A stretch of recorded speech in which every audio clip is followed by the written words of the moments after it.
Дали... Чувате ли ме? Може би да, ще се възползвам, ако не се чува. Посъбрахме се. Много празни места не виждам, даже по-скоро дали ще ни стигнат. Но имаме си и резервни столове, не е като да нямаме, не се притеснявайте. Изключително е голяма отговорността да кажа тези няколко думи пред всички вас от името на целия ни департаментски екип. Държа едно листче, свалих го току-що от джоба си, не за друго, а защото вчера, пиейки кафе на шипка 6, ми се падна такъв късмет, ако позволите да го споделя. Съвършенството е постигнато не когато няма какво да добавиш, а когато няма какво да отнемеш. И това е любимият на всички ни Антуан де Сент-Екзюпери. Така че аз ви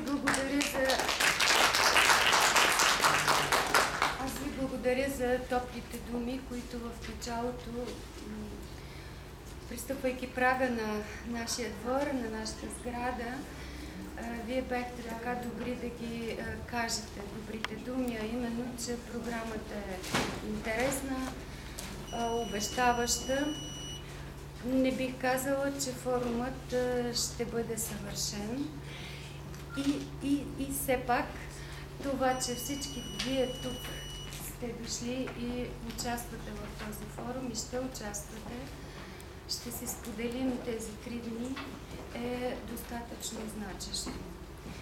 Изключително, наистина, не просто защото протоколът го налага, ми е приятно да кажа, че на нашата покана се отзоваха, въпреки че днешният ден е балотажен ден, въпреки това на нашата покана се отзоваха колеги, декани и директори на други звена в нашия университет.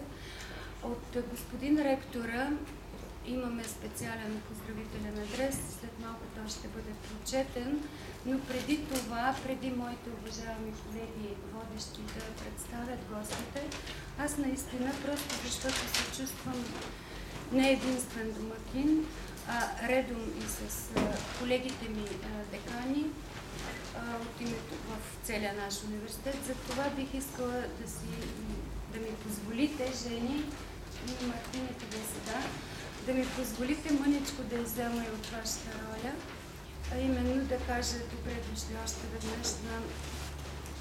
Замислих се сега как да ви постърчим длъжности по дами. Дамите са... По дами. Да, по дами. И първо къде е професор Бързан? Да. Още веднъж.